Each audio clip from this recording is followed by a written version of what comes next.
오늘 아침 굿모닝 시카고.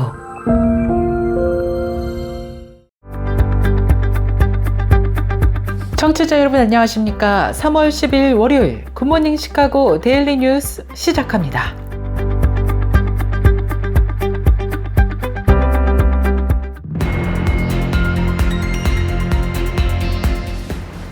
오늘의 주요 뉴스입니다. 펜실베니아주에서 지난 9일 5명이 탄 소형 비행기가 추락했습니다. 사고 비행기는 오후 3시경 펜실베니아주 남부 랭커스터 공항 인근 맨하임 타운십에 갑자기 떨어졌습니다. 연방항공청은 사고 당시 비행기에는 5명이 탑승하고 있었다고 밝혔지만 사망자나 부상자 정보에 대해서는 아직까지 수사 중이라고 밝혔습니다. 헌법재판소가 이르면 14일경 윤석열 대통령 탄핵 심판의 심리를 마무리하고 결론을 내릴 것이라는 전망이 나오고 있습니다. 그러나 과거의 노무현, 박근혜 전 대통령 탄핵 심판과 비교하면 쟁점이 너무나 많고 마흔역 재판관 후보자의 합류 가능성 등 굵직한 변수들이 남아있어 선고까지는 시일이 더 걸릴 가능성도 나오고 있습니다. 미국의 이민 신청서들이 950만 건이나 적체돼 있고 이민 재판에는 370만 건이나 밀려 있는데도 이민국 관리들과 이민 판사 등을 감원하고 있어 갈수록 악화될 우려를 낳고 있습니다. 그럴 경우 이민 적체 악화로 자연스럽게 미국의 비자와 영주권, 시민권 승인이 대폭 줄어들 것으로 예상되고 있습니다. 미국의 2월 실업률이 4.1%로 약간 올라가고 일자리는 15만 1000개 증가로 급속 냉각은 피했지만 경제 둔화가 시작된 것으로 전문가들은 평가하고 있습니다. 미국 상무부 장관이 지난 9일 철강 및 알루미늄에 대한 관세는 12일부터 시작되지만 캐나다산 목재와 낙농 제품에 대한 관세는 상호 관세가 시작되는 다음 달 2일 부과될 것이라고 밝혔습니다. 폐렴으로 즉위 이후 최장기간 입원 중인 프란치스코 교황이 엿새째 안정적인 상태를 유지했다고 안사통신이 보도했습니다. 교황청 소식통은 교황의 건강 상태가 안정적이며 약간 호전됐지만 여전히 병세는 복잡한 상황이라고 덧붙였습니다. 미국에서 15년 만에 사형수의 선택에 의해 총살형이 지난 7일 오후 6시에 집행됐습니다. 사우스캐롤라이나 대법원은 사형수 브래드 시그몬이 택한 사형 방식을 승인했다고 전했는데요. 그러나 시그몬의 변호인 측은 그가 총살형을 택하긴 했지만 다른 사형 방법이 더 나쁘기 때문에 어쩔 수 없는 선택이었다고 말했습니다. 시애틀이 종교가 없다고 말하는 주민의 비율이 미국 주요 대도시들 가운데 가장 높은 것으로 조사됐습니다. 크리스천 데일리 인터내셔널이 교회 선교회가 사순절을 맞아 그리스도인들이 희망을 잃지 않도록 돕기 위한 무료 묵상 시리즈 포기하지 않는 법을 제공한다고 밝혔습니다. 선교와 목회를 위한 정보센터가 주관하는 목회자, 선교사, 신학생을 위한 2024년도 무료 텍스 리턴 이파일 서비스가 지난 5일부터 오는 4월 9일까지 매주 수요일 진행됩니다. 이번 서비스는 목회자와 선교사, 신학생들로 하여금 올바른 세금 보고 준비와 세법에서 정해진 혜택을 누릴 수 있도록 하며 경제적인 부담을 줄이고 보다 효율적인 신고 절차를 지원하기 위해 마련됐습니다. 시카고 이민자 보호교회가 오는 18일 화요일 오전 10시 시카고 한인제일연합 감리교회에서 목회자 대상 이민 단속 대응 설명회를 개최합니다. 이어 이번 설명회를 통해 이민 단속국이 교회를 방문했을 때 어떻게 대응해야 할지 또 이런 시절 교회의 역할은 무엇인지 등에 대해 나누는 자리를 마련했다며 시카고 지역의 많은 목회자들의 참여를 당부했습니다. 이상 오늘의 주요 뉴스입니다. 첫 소식입니다. 펜실베니아주에서 지난 9일 5명이 탄 소형 비행기가 추락했습니다. AP통신은 사고 비행기가 오후 3시경 펜실베니아주 남부 랭커스터 공항 인근 맨하임 타운십에 떨어졌다고 밝혔습니다. 연방항공청은 사고 당시 비행기에는 5명이 탑승하고 있었지만 사망자나 부상자 정보에 대해서는 수사 중인 것으로만 전했습니다. AP통신은 항공교통관제소 오디오에는 비행기에 탑승한 누군가가 비행기 문이 열려 있어 공항 착륙을 요청하는 내용이 담겨 있다면서 관제사가 착륙을 허가한 뒤 상승하라고 말하고 잠시 후 누군가 항공기가 추락했다고 말하는 소리가 들린다고 전했습니다. 연방항공청은 국가교통안전위원회와 사고 원인을 현재 조사 중입니다. 헌법재판소가 이르면 14일경 윤석열 대통령 탄핵 심판의 심리를 매듭짓고 결론을 내릴 것이라는 전망이 나오고 있습니다. 그러나 과거에 노무현, 박근혜 전 대통령 탄핵 심판과 비교를 할 경우 쟁점이 너무 많고 마은혁 재판관 후보자의 합류 가능성 등 큰 변수들이 남아있어 선고까지는 시일이 더 걸릴 가능성도 나오고 있습니다. 11차례에 걸친 변론을 끝내고 이르면 이번 주 선고가 예상되는 헌법재판소의 윤석열 대통령 탄핵 심판 결론에 이목이 쏠리고 있는 가운데 법원의 구속 취소 결정으로 윤 대통령이 석방되면서 어떤 결과가 나오든 사회적 파장이나 후폭풍이 예상됩니다. 미국 상무부 장관이 지난 9일 철강 및 알루미늄에 대한 관세는 12일부터 시작되지만 캐나다산 목재와 낙농 제품에 대한 관세는 상호 관세가 시작되는 다음 달 2일 부과될 것이라고 밝혔습니다. 앞서 트럼프 대통령은 지난 7일 캐나다산 목재와 낙농 제품에 대해서는 10일 또는 11일경 상호 관세를 부과할 것이라고 밝힌 바 있습니다. 러트닉 장관은 관세 부과로 인한 인플레이션 우려에 대해서는 시장 왜곡이 있을까라고 반문한 뒤 그렇다라고 응답했습니다. 외국산 제품은 조금 더 비싸질 수 있으며 미국산 제품은 더 싸질 것이라고 말했으며 미국산을 구매해서 미국인을 돕게 할 것이라고 밝혔습니다. 그러면서 상호 관세를 거론한 뒤 대통령은 나라별로 협상할 것이며 관세와 비관세 장벽을 낮출 것이라고도 덧붙였습니다. 경기 침체 가능성을 묻는 말에는 절대 그렇지 않다면서 그럴 가능성은 없다고 일축했습니다. 미국의 이민 신청서들이 950만 건이 적체돼 있고 이민 재판에는 370만 건이나 밀려 있는데도 이민국 관리들과 이민 판사 등을 감원하고 있어 갈수록 악화될 우려를 낳고 있습니다.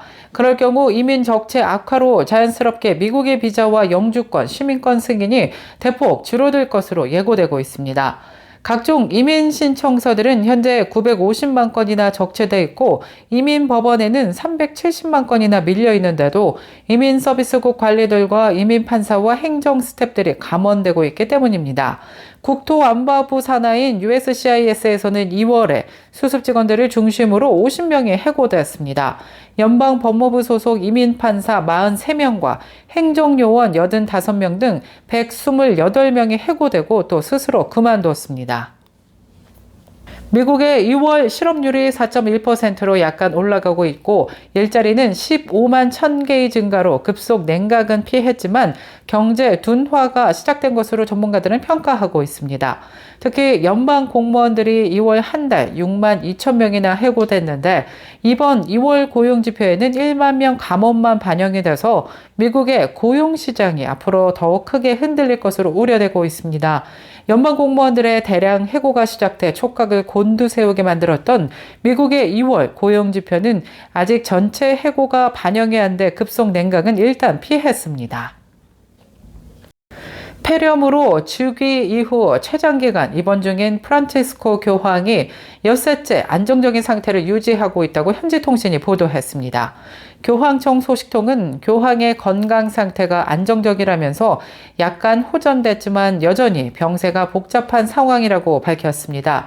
또 의료진의 소견을 인용해 교황이 치료에 좋은 반응을 보이면서 점진적이고 경미하게 호전되고 있다고 전했습니다. 의료진이 교황의 치료에 대해 좋은 반응을 보인다고 언급한 것은 이번 이후 처음입니다. 미국에서 15년 만에 사형수의 선택에 의해 총살형이 지난 7일 오후 6시에 집행됐습니다. 사우스캐롤라이나 대법원은 사형수인 67살의 브래드 시그몬이 택한 사형 방식을 승인했습니다. 그러나 시그몬의 변호인 측은 총살형을 택하긴 했지만 다른 사형 방법인 전기의자와 독극물 주사가 더 잔인하기 때문에 어쩔 수 없는 선택이었다고 지적했습니다. 한편 사우스캐롤라이나에는 전기의자와 독극물 주사, 총살의 세 가지 중에서 사형 방식을 선택할 수 있지만 시그몬은 이 방법을 택한 것인데요. 15년 만에 미국에서 총살형이 집행된다는 소식에 아직 사형이 집행되고 있는 다른 주들의 사형 방식에 대한 사람들의 관심도 다시 높아지고 있습니다. 계속해서 교계 소식이 이어집니다. 크리스천 데일리 인터내셔널이 교회 선교회가 사순절을 맞아 그리스도인들이 희망을 잃지 않도록 돕기 위한 무료 묵상 시리즈 포기하지 않는 법을 제공한다고 밝혔습니다. 이 묵상집이 사순절이 시작되는 지난 5일 구독자들에게 발송되며 부활절까지 매주 한 편씩 제공될 예정이라고 밝혔습니다. 담당자는 세상이 혼란스러운 가운데 많은 사람들이 포기하고 싶은 유혹들을 이겨내기 위해 CMS의 사순절 묵상을 찾고 있다고 말했습니다. 그러면서 믿음의 사람들이 함께 서서 희망을 굳게 지켜야 한다면서 예수님은 결코 포기하지 않으시고 우리도 그래야 한다라는 캠페인과 함께 이번 묵상 시리즈의 취지를 설명했습니다. 선교와 목회를 위한 정보센터가 주관하는 목회자, 선교사, 신학생을 위한 2024년도 무료 텍스 리턴 E-파일 서비스가 지난 5일부터 오는 4월 9일까지 매주 수요일 진행됩니다. 이번 서비스는 목회자와 선교사, 신학생들로 하여금 올바른 세금 보고 준비와 세법에서 정해진 혜택을 누릴 수 있도록 하며 경제적인 부담을 줄이고 보다 효율적인 신고 절차를 지원하기 위해 마련됐습니다.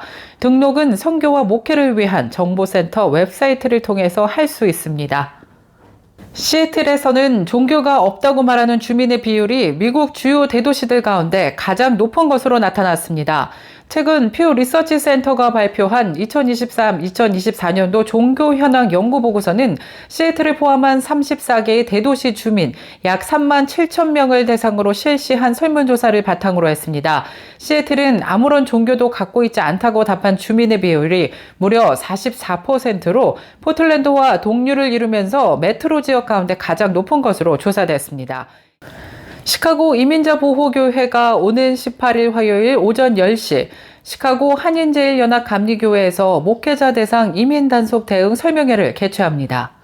손태환 시카고 이민자 보호교회 네트워크 위원장은 서류 미비 이민자들에 대한 이민당국의 단속이 강화되고 교회를 포함해서 학교 등 그동안 민간지역으로 분류됐던 곳까지 단속을 허용하는 이민정책이 발표된 이후 서류 미비자들의 불안과 혼란이 이어지고 있다며 우려를 나타냈습니다. 이어 이번 설명회를 통해 이민 단속국이 교회를 방문했을 때 어떻게 대응해야 할지 또 이런 시절 교회의 역할은 무엇인지 등에 대해 나누는 자리를 마련했다며 시카고 지역의 많은 목회자들의 참여를 당부했습니다.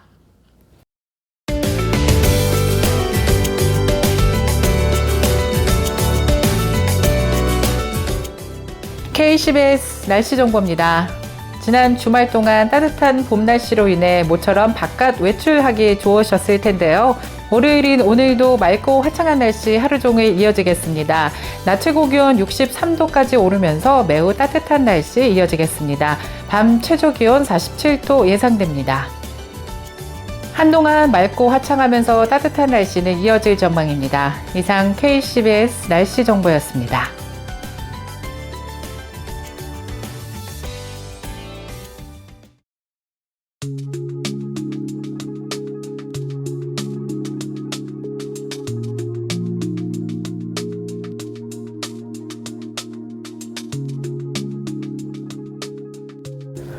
월요일에 보내드린 KCBS 굿모닝 시카고 뉴스를 마치겠습니다. 지금까지 진행의 아나운서 유정임이었고요. 저는 내일 이 시간에 더욱더 풍성하고 알찬 소식 갖고 다시 찾아뵙겠습니다. 오늘도 하나님의 은혜가 풍성한 하루 보내시길 바라면서 청취해주신 모든 여러분 고맙습니다.